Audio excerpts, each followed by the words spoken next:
아기 부처 한강. 아기 부처의 꿈을 꾼 것은 2월이었다.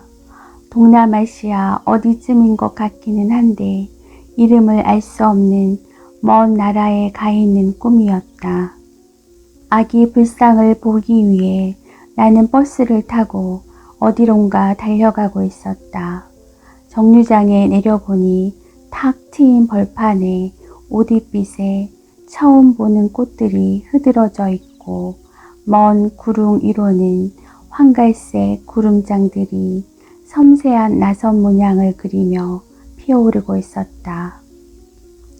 내가 가려는 그곳은 그냥 불상만 보고 오는 곳이 아니라고 했다.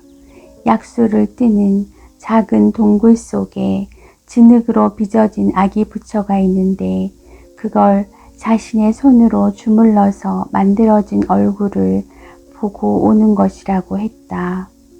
어디서부터 걸어온 사람들인지 색색의 옷을 차려입은 수십 명의 남녀들이 줄을 이어 동굴을 향해 걸어가고 있었다. 나는 그 줄의 끝에 섰다. 앞사람을 따라 몇 걸음 옮기기 무섭게 갑자기 사위가 어두워졌다. 어느새 나는 약수 뜨는 동굴 앞에 다다라 있었다. 나는 허리를 굽히고 깜깜한 동굴로 들어갔다. 흔들리는 촛불 아래 한 얼굴의 형상이 진흙바닥에 어렴풋이 드러나 있었다. 남자인지 여자인지는 분명하지 않았으나 성숙한 어른의 얼굴인 것만은 분명했다. 마치 살아있는 듯 나를 빤히 올려다보고 있었다. 이걸 왜 아기 부처라고 했을까? 눈꼬리가 위로 찢어진 데다 음흉하게 입꼬리를 들어올린 그 얼굴이 결코 부처는 아니었다. 나는 손을 뻗어 진흙 얼굴을 주무르기 시작했다. 빚으면 빚을수록 눈초리는 더 날카로워졌다. 내가 보려고 한 것은 이것이 아니었다. 이것을 보려고 여기까지 왔단 말인가? 나는 고개를 저으며 일어섰다. 동굴은 사라지고 없었다. 가없이 펼쳐진 모래벌판 가운데 나 혼자 서 있었다. 아득한 빛이 눈을 아리게 했다. 하얀 소금 가루만 남겨놓고 나를 몸뚱이채 증발시켜 버릴 것 같은 뙤약볕이었다. 눈을 뜰 수 없었다. 어떻게든 눈을 떠야 했다. 눈을 떠, 눈을 떠. 누운 채로 고개를 저으며 베개를 짓이기다 말고 나는 눈을 떴다. 아직 동트기 전이었다. 불투명한 창문으로 스며드는 푸르스름한 새벽빛을 받아 벽에 걸린 내 긴 외투가 고적하게 어깨를 웅크리고 있었다. 나는 몸을 일으켜 앉았다. 그는 깊이 잠들어 있었다. 그의 짙은 눈썹과 콧날과 입과 턱을 쪽빛 차렵입을 이루 윤곽만 드러난 몸을 나는 마치 타인을 보듯 찬찬히 내려다보았다. 귀족적이라며 특히 여자들이 좋아한다는 그의 희고 매끄러운 살갗은 쇄골 바로 아래 부분부터 빨갛게 일그러져 있었다. 뒤쪽의 흉터는 좀 더 위쪽까지 올라가 있어 와이셔츠를 입고 고개를 숙이면 흰 컬러 위로 드러났다. 브라운관에는 그 부위가 비칠 일이 없으나 방송국 동료들을 비롯한 그의 주변 사람들은 그의 목덜미에 화상 자국이 있는 것을 알고 있었다. 그러나 그 흉터가 그의 얼굴과 목의 앞부분과 두 손을 제외한 몸뚱이 전체를 뒤덮고 있는 것은 알지 못했다. 사고 후 태어난 사춘기 초입의 그를 옷 갈아입힐 때마다 아랫 입술을 악물곤 했다는 시어머니는 3년 전 세상을 떠났다. 완벽한 분이셨지. 결혼 전 그는 담담한 얼굴로 자신의 어머니를 회상하곤 했었다. 난 평생 어머니의 반의 반을 따라갈 수 없을 거야. 그러나 그는 거의 완벽했다. 실수라 해봤자 대개가 사소한 것이었다. 문제는 그가 그것을 용납하지 못한다는 것뿐이었다. 전날 밤에도 그는 기분이 언짢아서 돌아왔다. 냉장고를 향해 걸어가더니 캔맥주를 꺼냈다. 텔레비전 앞에 놓인 소파에 앉아 그것을 단숨에 들이키더니 그러고도 마음이 안 풀렸는지 배럴당 유가가 대폭으로 상승함에 따라 하고 욕실에서 이부자리에 누워서까지 오래된 LP판 튀듯 똑같은 억양으로 되뇌었다. 그 대목은 그날 9시 뉴스에서 그가 말을 씹었던 부분이었다. 그 하찮은 실수를 두고 그가 얼마나 자신을 괴롭힐 것인지도 그 철저한 성격이 젊은 그를 프라임타임 앵커의 자리까지 끌어올려 주었다는 것도 알고 있었다. 감기에 걸리지 않기 위해 그는 1년을 하루같이 유자차를 마셨다. 정작 매일 유자차를 타주던 내가 목감기에 걸렸다. 어쩌자는 거야? 내가 생방송 중에 기침하면 좋겠어? 당장 병원 가서 주사 맞아. 미련하게 버티지 말고 병원 가라니까. 약간 미안했는지 그는 얼굴을 찡그리는 듯 웃었다. 자그마한 빌라들이 모여있는 주택가 골목에서 3분만 걸어 나가면 숲이 나왔다. 사실 내가 부르는 이름이 좋아 숲일 뿐 나무 20여 그루가 심어진 산책로에 불과했다. 나에게는 이 볼품없는 산책로가 오히려 제 모양대로 편안했다. 나는 그날 체조도 제자리 뛰기도 하지 않았다. 늦가을 새벽에 추위에 떨면서 이따금씩 속 깊은 기침을 오랫동안 뱉어내면서 정자에 웅크려 앉아 있었다. 좀 전에 꾸었던 꿈의 무엇인가가 집요하게 내 마음을 언짢게 하고 있었다. 난데없이 아기 부처라니. 공교롭게도 그날 뜻밖의 전화들을 받았다. 태교책의 사파를 그려 불과 이틀 전에 갖다 줬던 출판사에서 이번에는 아동의 언어장애 치료에 관한 책에 들어갈 사파 44컷을 청탁해 왔다. 뒤이어 저녁 무렵에는 재작년 가을에 바람을 맞고 쓰러졌던 어머니가 마침내 지팡이 없이 걸을 수 있게 되었다는 오빠의 전화가 걸려왔다. 이제는 운동장 돌 때 내 손 안 잡아도 된다면서 기뻐하시는구나. 새벽마다 어머니의 손을 붙잡고 집 근처 고등학교 운동장을 3바퀴씩 달팽이 걸음으로 돈 뒤 출근하곤 했던 오빠의 목소리는 한음조 높아져 있었다. 그의 뉴스 시간이 가까웠을 때 다시 전화벨이 울렸다. 어머니인가? 성우처럼 아름다운 목소리의 여자가 내 이름 석자를 정확히 발음했다. 전데요? 대답하자 여자는 자신의 이름을 밝혔다. 모르는 이름이었다. 여자가 물었다. 그분이 얘기 안 턴가요? 이 여자가 그분이라고 부르는 사람이 누구인지 나는 더욱 의아해졌는데 더욱 의외의 말이 수화기 저편에서 건너왔다. 그분하고 저 내일로 꼭 6개월이 돼요.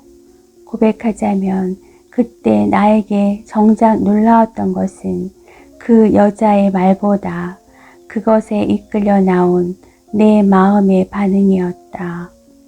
뭐가 6개월이 된다는 건가 하는 어리석고 멍한 의문.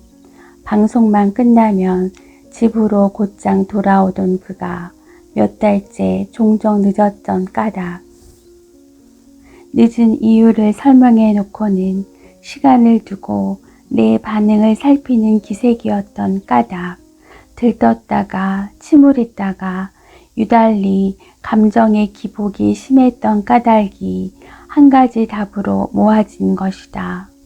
여자와의 통화가 끝난 것은 9시를 알리는 시그널이 끝난 시각과 일치했다. 아마 그것은 우연이 아니었을 것이다. 브라운관에서 눈을 떼지 않은 채 나는 수화기를 내려놓았다.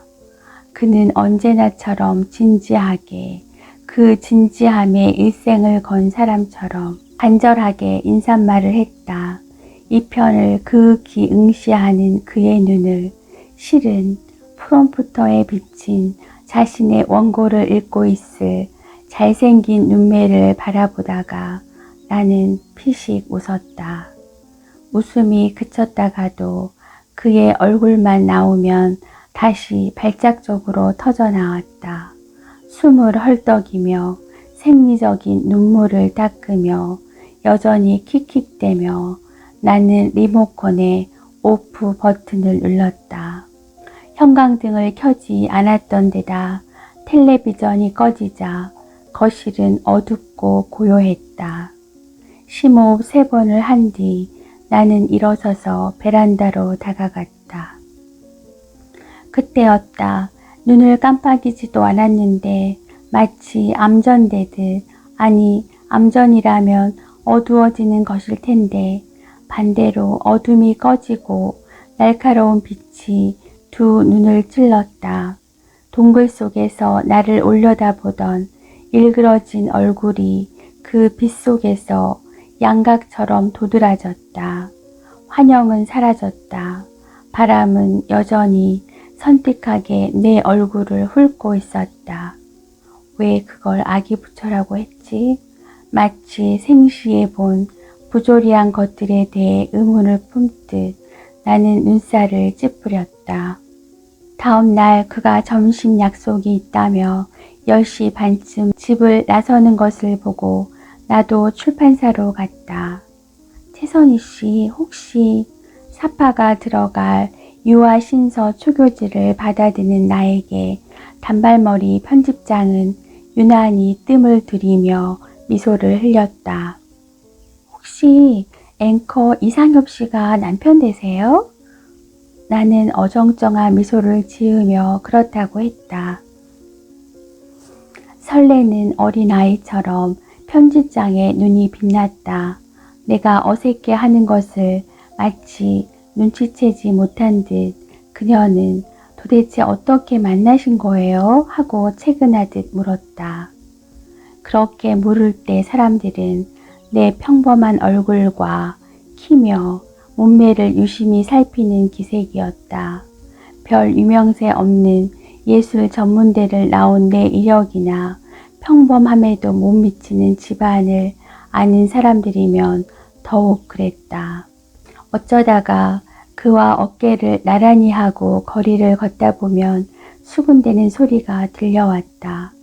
실물이 낫다, 그치? 키도 굉장히 크다. 화면에선 보통으로 보였는데 에이, 여자는 그냥 그렇다. 화장도 안 했네. 편집장은 차 한 잔을 권했으나 예의 호기심 어린 질문들을 받고 싶지 않아 나는 사양하고 나왔다. 평일 낮 시간인데도 붐비는 전철역 입구에서 나는 잠시 망설였다.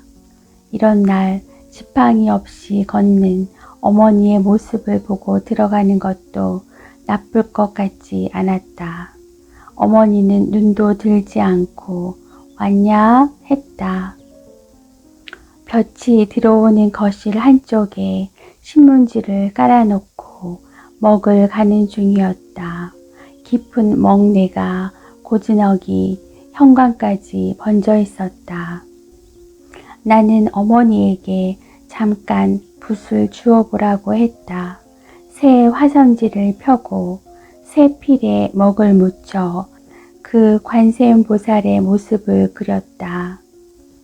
재주가 있기는 하구나. 하지만 천천히 내 그림을 들여다보더니 어머니는 고개를 저었다. 나무라듯 그녀는 말했다. 그렇게 해서는 안 되는 거다. 부처님 앞에 절하듯이 한 장 한 장 그대로 베끼기부터 해야 되는 거야. 나는 언제나처럼 조용한 거리감을 느끼며 물러앉아 있었다. 어머니는 늘 그랬다.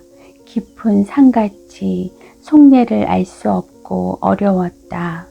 어린 시절 친구 집에 갔다가 사근사근하고 따스한 엄마들을 보면 부럽고도 낯설게 느껴졌다.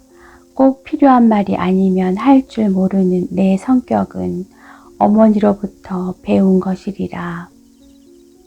눈물 따위로 버틸 생각은 처음부터 하지 마. 침착하게 가라앉은 음성으로 어머니는 되뇌곤 했다. 평생 힘들다는 말 한마디 없이 늙도록 새벽부터 밤까지 한복 짓는 일로 생계를 잇고 두 남매를 가르친 그녀는 무슨 예감이 있었는지 바람을 맞기 전날 며느리에게 말했다고 했다. 내 살아온 동안 쌓아온 곳들이 고스란히 내 병이야. 이제 와서 보니 후회가 되는구나. 한평생 칼을 품고 살아왔던 것 같으니. 어머니는 벼 위에 물을 조금 붓고 다시 먹 갈기를 시작했다. 이 서방은 어떠냐? 매일 텔레비전으로 문안 인사 받으니 잘 있겠거니 한다만. 네, 잘 지내요. 어머니도 나도 침묵했다. 12시를 조금 넘기고 들어온 그의 얼굴을 나는 언제나처럼 낯선 눈으로 올려다보았다. 다 같이 술 한잔 했어. 그의 입에서 엷은 맥주 냄새가 났다. 평소 같으면 전화 한 통쯤 해주지 그랬어 라고 했을 것을 나는 잠자코 있었다. 세면대 거울에 비친 그의 얼굴은 진지하게 양치질에 몰입해 있었다. 나를 보고 있지 않은 그의 눈을 향해 지나가는 말을 하듯 물었다. 그 여자가 알아?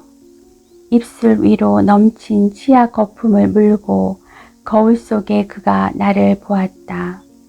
나는 긴장하고 있었다. 그에게 상처를 줄 것이 분명한 말을 꺼내기 위해 나는 망설였다. 망설이지 말고 지금 물어야 한다. 그의 눈시울이 미세하게 경련했다. 나는 눈을 피하지 않았다. 그가 먼저 고개를 수그리고 양치컵에 물을 받아 입을 헹구었다.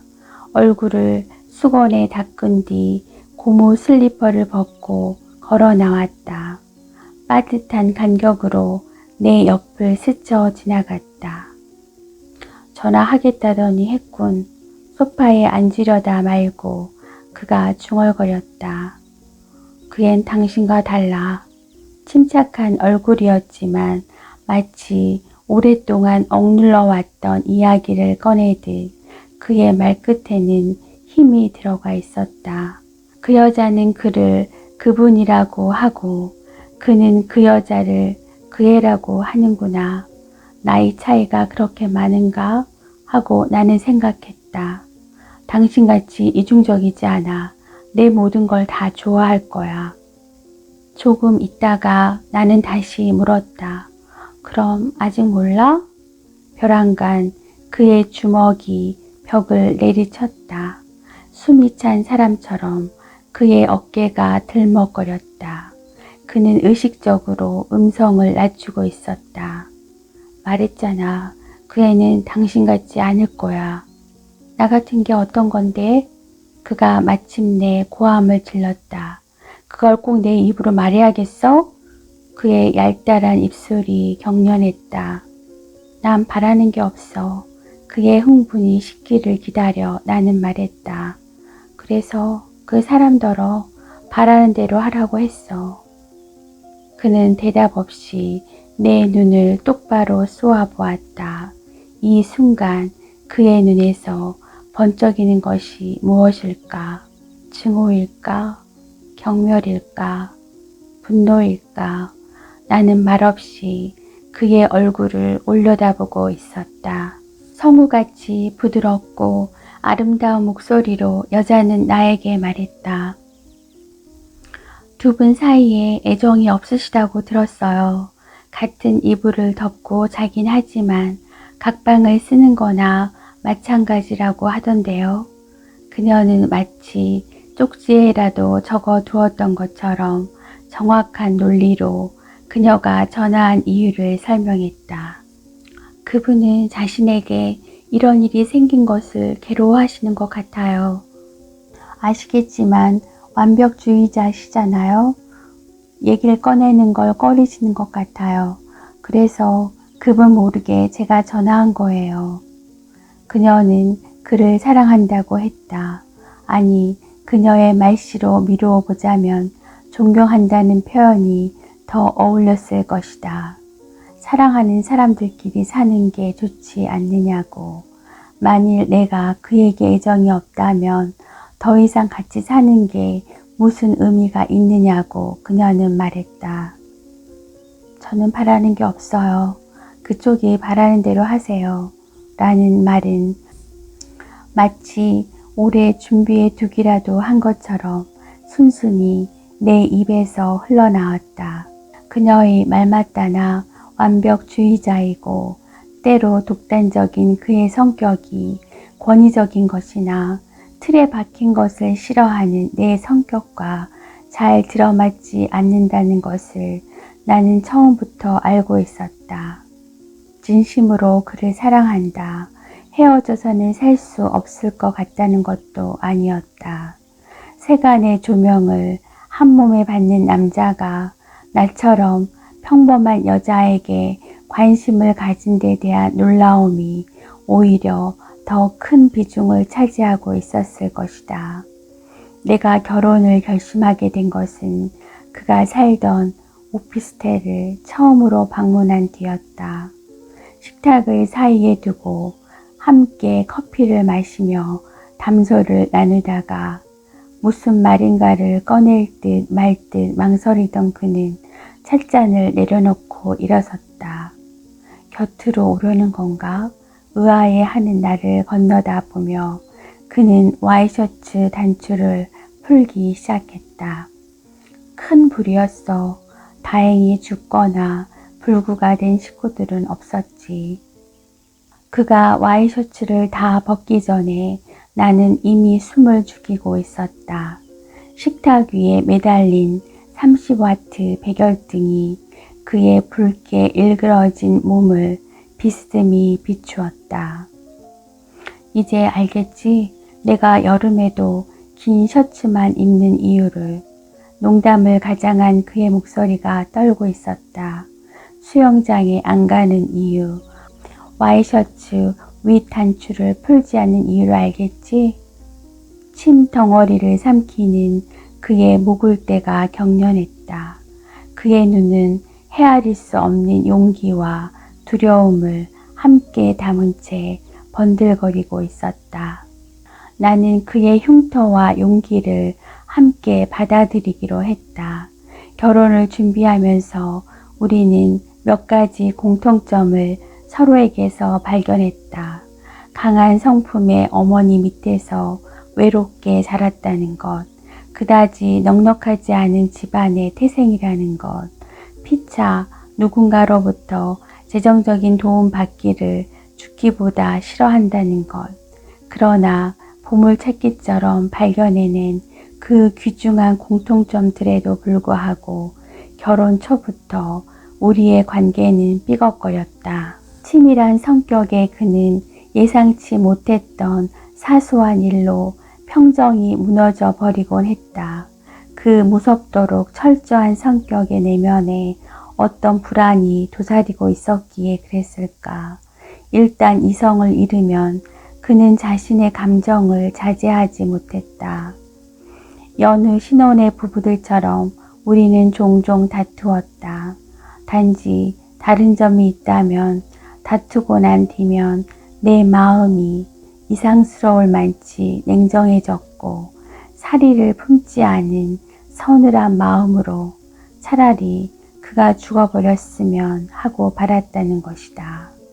언제부턴가, 아니 어쩌면 처음부터 나는 그의 흉터가 몸에 닿는 것이 괴로웠다.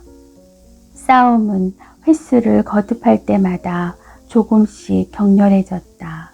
그가 화를 내면 나도 함께 화를 냈다.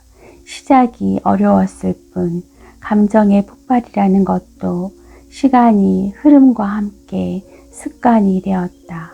머리가 뜨거워지며 이성이 마비되고 분노가 끓어 넘치는 대로 온 몸이 그 폭발에 반응하는 순간, 그 불꽃 튀는 순간들이 지나고 나면 나는 허탈감에 잠긴 채 작업실에 주저앉아 시간을 보내곤 했다.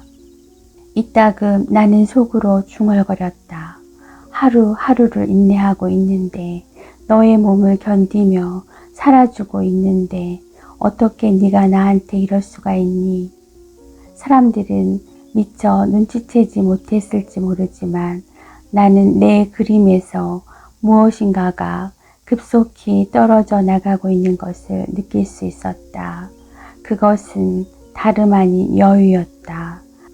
그러던 어느 일요일 아침 몸이 찌뿌듯해 운동이 필요하다는 그와 함께 집을 나섰다.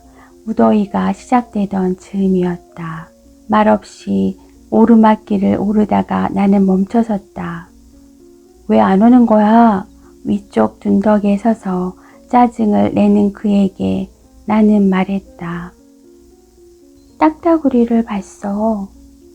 주먹만한 딱따구리가 나무 둥지를 쪼고 있었다. 새끼인지 부리가 연하고 작아 바지런히 쪼아대도 나무 껍질은 까딱하지 않는 것처럼 보였다. 그를 따라잡았을 때 그는 여전히 찡그린 얼굴을 하고 있었다. 나는 그에게 다가가 곁에 섰다. 유난히 땀이 많은 체질이지만 그는 라운디 티를 입지 못했다. 폴로 셔츠에 붙은 컬러는 와이셔츠보다 낮아 목덜미의 흉터가 더 넓게 드러났다. 바위 위에 걸터앉은 중년 남자들이 그것을 내려다보며 무엇인가를 수군대고 있었다. 진작 그의 얼굴을 알아봤고 그 흉터에 대해 이야기하고 있는 것이었다. 내가 디딘 땅이 서서히 사선으로 기울었다. 무엇인가가 벼랑 아래에서 내 몸을 흡입하는 것 같았다. 언쟁 끝에 그와 함께 말없이 차를 타고 달리던 어느 날 그가 모는 핸들을 힘차게 틀어 중앙선을 넘고 싶었던 충동처럼 두 사람의 운명을 일시에 끝장내버리고 싶었던 무서운 욕망처럼 나는 인정하고 싶지 않은 충동을 느끼고 있었다. 왜 그래? 나도 모르게 몸을 떨고 있었던 모양이었다. 그는 이맛살을 찌푸린 채 재차 물었다. 괜찮아. 피곤해서 그래. 그날 집으로 돌아올 때까지는 괜찮았다. 나와 그가 쓰던 책 모자를 들여놓으려고 안방문을 열자마자 나는 주저앉았다. 앞이 보이지 않았다. 나는 무릎 걸음으로 기어 안방을 빠져나왔다. 차가운 거실 바닥에 물어누워 눈을 감았다. 열이 오르고 있었다. 따끔따끔한 감각을 뺨에 느끼며 나는 깨어났다. 어떻게 된 거야? 그의 목소리가 들렸다. 들어가서 누워. 그는 내 몸을 일으켰다. 나는 안간힘을 다해 그의 손을 뿌리쳤다. 제발 이거 놔. 물에 빠진 사람처럼 두 팔을 허우적대며 나는 벽을 붙들었다.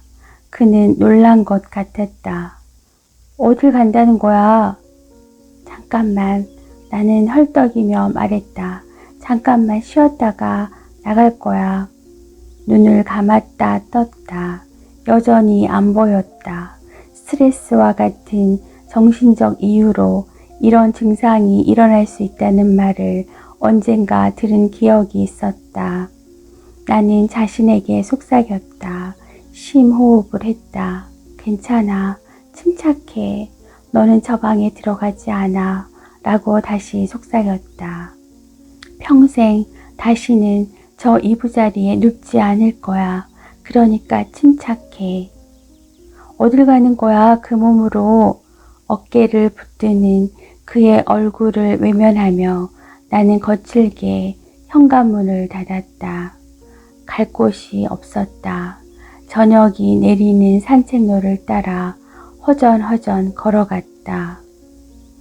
매우 중요한 진실 하나가 계시처럼 마치 누군가 내 귀에 속삭인 것처럼 떠올랐다. 나는 처음부터 그를 사랑하지 않았다.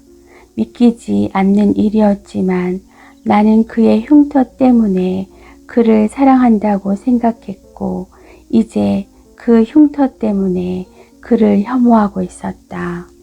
그것은 그의 잘못이 아니었다. 죄가 있다면 모두 나의 것이었다. 삶이 얼마나 긴 것인지 몰랐던 죄, 몸이 시키는 대로 가지 않았던 죄, 분에 넘치는 정신을 꿈꿨던 죄, 분에 넘치는 사랑을 꿈꿨던 죄, 자신의 한계에 무지했던 죄, 그러고도 그를 증오했던 죄, 마음 깊은 곳에서부터 가학했던 죄. 내가 현관으로 들어서자 그는 침통한 얼굴로 말없이 내 얼굴을 살폈다. 나는 타인처럼 서먹서먹하게 그의 얼굴을 보았다. 자신도 모르는 사이 버림받은 소년의 얼굴, 깊숙이 흉터를 숨긴 얼굴로 그는 오독하니 서 있었다. 그날 이후 우리의 관계는 바뀌었다. 나는 타인의 그것처럼 그의 흉터를 보았다. 타인에게 호의를 베풀듯 그에게 호의를 베풀었다. 우리는 더 이상 싸우지 않았다. 나는 더 이상 그를 미워하지 않았다. 다시 평화가 찾아오자 나는 다시 작업에 열중할 수 있었으며 예전보다 더욱 내 일을 사랑하게 되었다. 작업실에 온종일 틀어박혀 있으면 나는 자유로웠다. 우린만큼 자유를 주는 것이 어디 있는가. 그와도 좋은 관계를 유지하려 노력했다. 항시 시한폭탄을 운반하는 사람 같은 그의 성마른 성격이 자신의 흉터로부터 되도록 멀리 상승하려는 몸부림 때문이라는 것을 이해했고 그 긴장을 더 이상 감당할 수 없을 때 폭발한다는 것도 알게 되었다. 화면으로 보기에 그의 얼굴은 편안하게만 보이지만 그의 귀에 꽂힌 이어폰으로는 뉴스룸의 아우성이 끊임없이 뛰어든다는 것을, 매일 치르는 전쟁과도 같은 뉴스를 마친 뒤 몰려드는 필요에 대해서도 알게 되었다. 온 세계에서 벌어지는 사건들을 움켜잡아 도로 던져놓을 뿐 결국 소나기에는 아무것도 남지 않는 허탈함도 이해했다. 사랑하지 않는 사람들끼리 사는 것은 시간 낭비잖아요. 라고 그 여자는 말했다.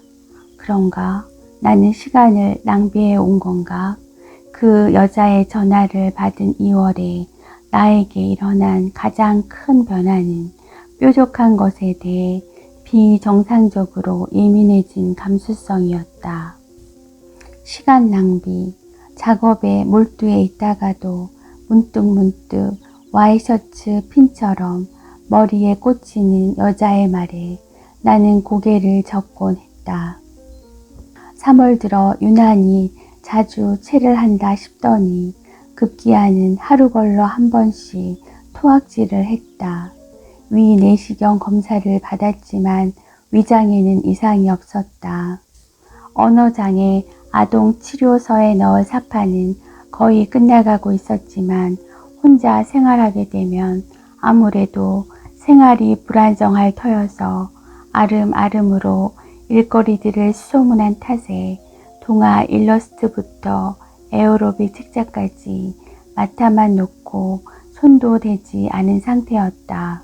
그동안의 저축으로 작은 원룸 아파트를 얻을 비용은 되었지만 내일의 안정성이 없는 만큼 여유자금이 있는 것이 좋을 듯해 단독주택 2층의 방 한 칸을 예약했다.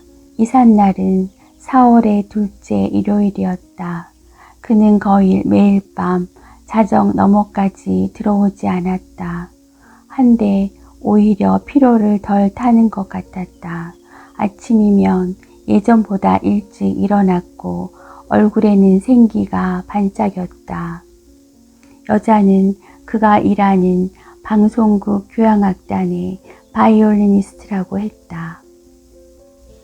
음대 대학원을 갓 졸업해 지난해 입단했으니 나이는 어리지만 맏딸이라 성숙한 성격이라고 했다. 아버지가 명문대학의 경제학 교수에 어머니는 정신과 의사, 남동생은 의대생이라고 했다. 그에게 어울리는 사람을 이제야 찾은 것임을 나는 알았다. 그는 초라한 것을 싫어했다. 머뭇거리는 태도를 싫어했고 가난한 동네를 싫어했다. 그는 화려한 것, 아름다운 것, 깨끗하고 쾌적한 것들을 향해 나아가고 있었다. 그는 뒤돌아보는 것을 싫어했다. 그를 후진시킬 수 있는 어떤 실수도 용납하지 않았다. 그의 내면에는 불이 있었다. 모순되는 말 같지만 바로 그 불 때문에 그는 냉정할 수 있었다. 언젠가 그는 말했었다. 고등학교 때 생각했어. 대학 입시에 성공하면 내 모든 것이 보상되는 거라고. 대학 졸업반 때는 방송국에 입사하면 모든 것이 보상된다고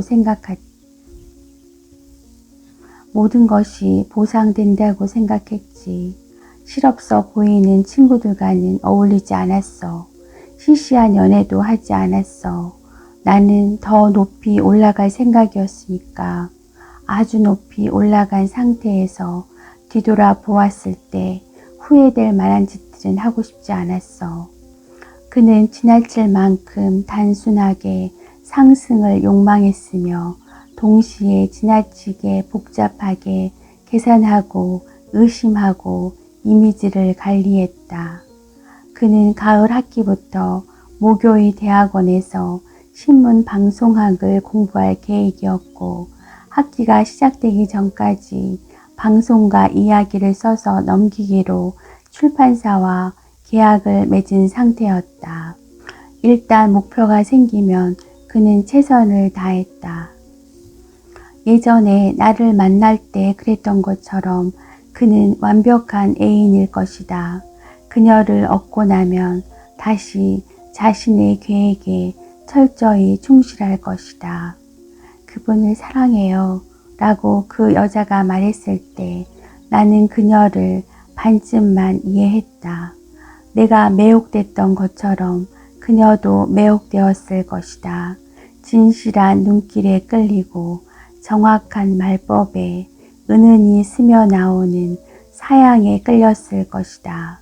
그러나 매혹에서 사랑까지의 거리는 얼마만큼일까?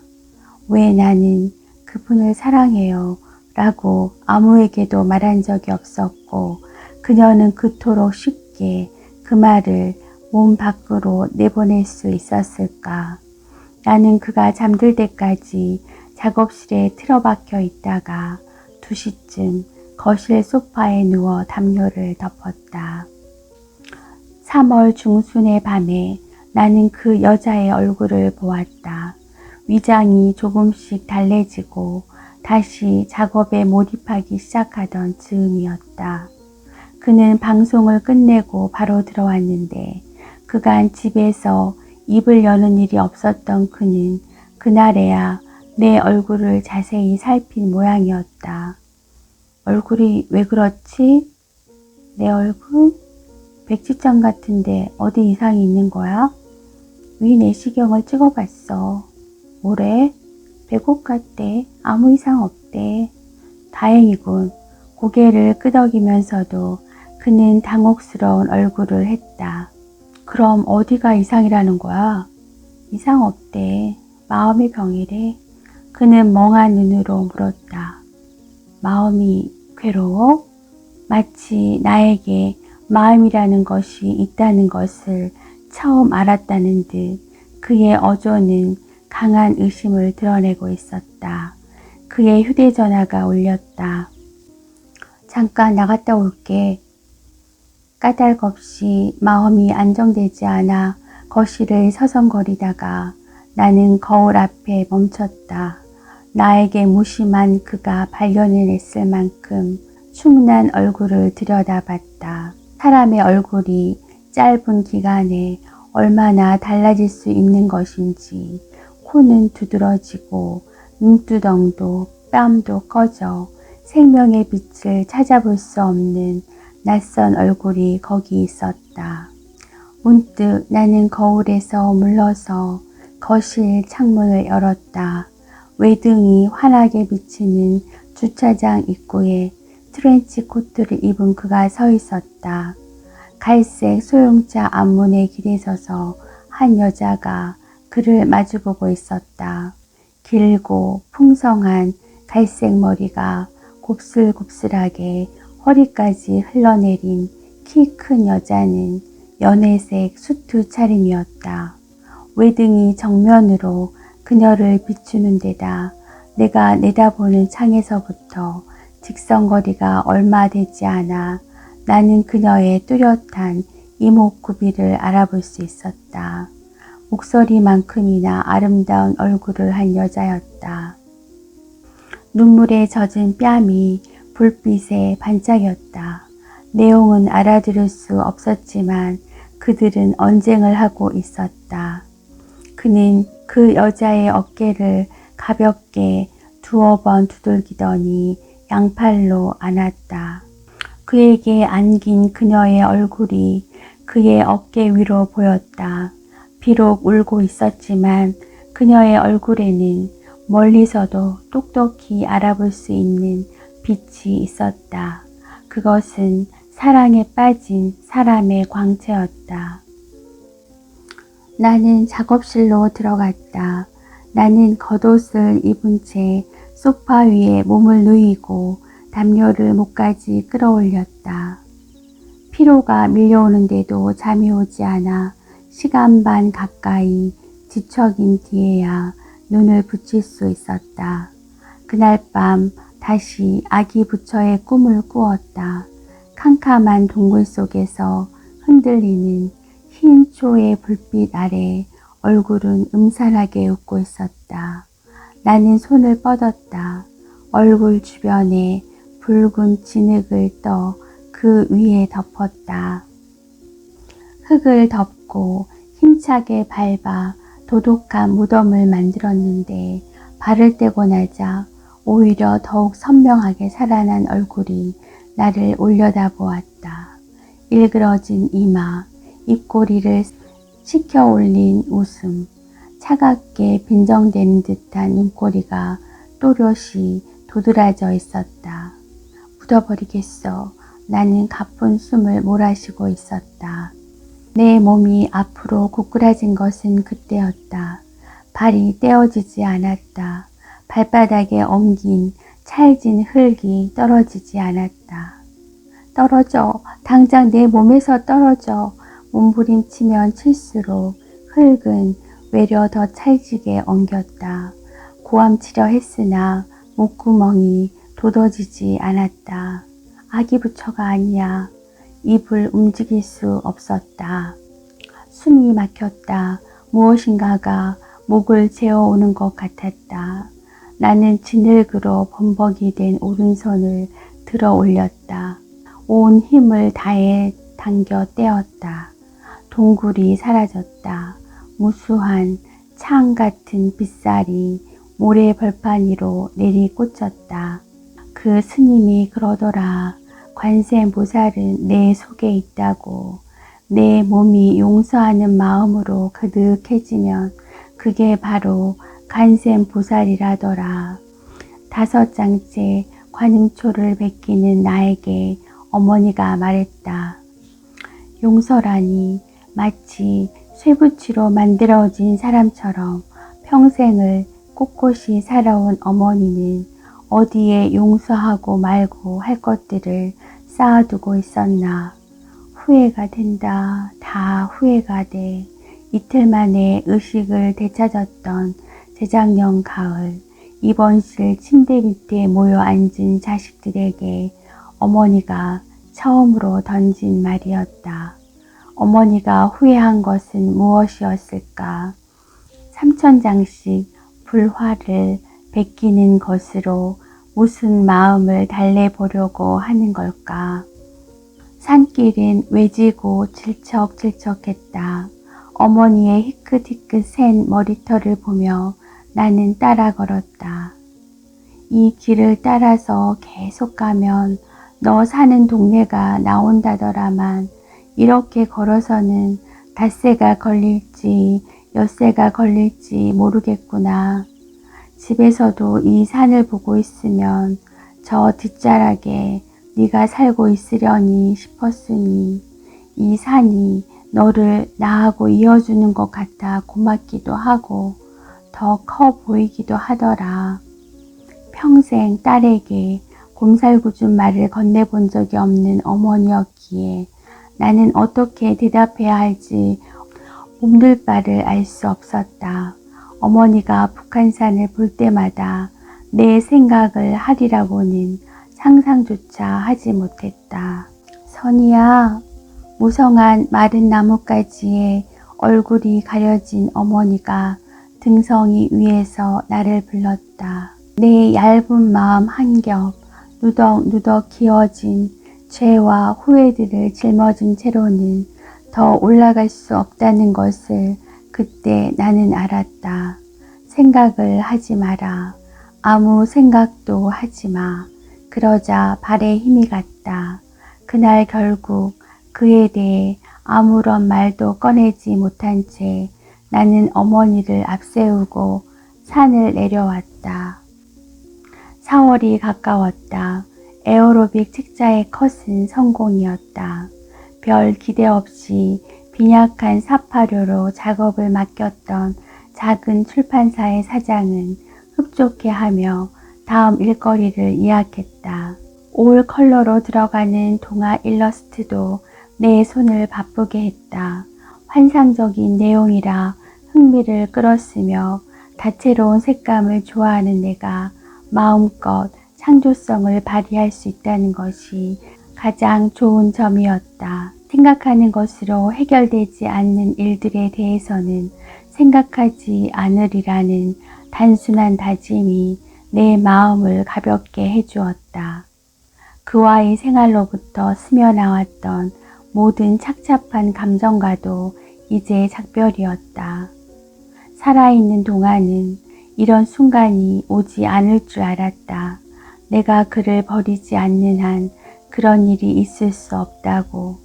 그리고 나는 누군가를 버릴 만한 인간이 못 되니 이 생활이 끝날 수 없다고 생각했다. 나는 얼마나 어리석었나. 그 어리석음으로 서로를 망쳐가면서도 그것을 몰랐나. 그것을 인내라고 혹은 연민이라고 부르며 믿었으나 과연 누구를 위한 인내였나. 그와 나는 이미 법률적으로 타인이었다. 막상 떠나려고 하니 이 동네에 꽤 정이 들어있었던 것을 나는 깨달을 수 있었다. 저축이 불어가면서 그는 신도시의 아파트로 들어가고 싶어 했었다. 바쁘게 살아가는 그에게 이 동네는 갑갑하고 불편한 곳이었다. 그러나 마을버스 한 대가 지하철역으로 연결될 뿐인 마치 지방의 소읍처럼 고요한 이 변두리 동네는 나에게 평안한 공간이었다. 동네가 조용한 만큼 이곳에 사는 사람들의 성격도 태평스러운 편이었다. 지난 3년 동안 특별히 정을 들이려 애쓴 바도 없었던 그들이었으나 다시 볼 수 없을 것이라고 생각하면 혀 끝이 씁쓸했다.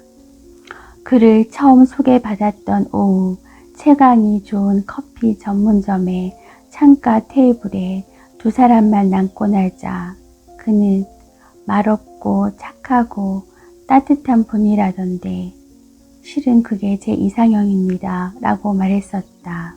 그의 표정은 퍽 진지했다. 중개 역할을 맡은 선배의 그 상투적인 소개말에 이끌려 그는 그 자리에 나온 모양이었다. 저는 그런 사람이 아닌데요 라고 내가 해명하듯 말하자 그는 웃었다. 느긋한 듯하나 어딘가 예민하고 초조해 보이는 따라 웃어주지 않으면 안 될 것 같은 웃음이었다. 비가 퍼붓고 이따금씩 벼락이 하얗게 창밖 북한산 숲을 뒤덮던 밤에 그는 돌아오지 않았다. 금요일이었다.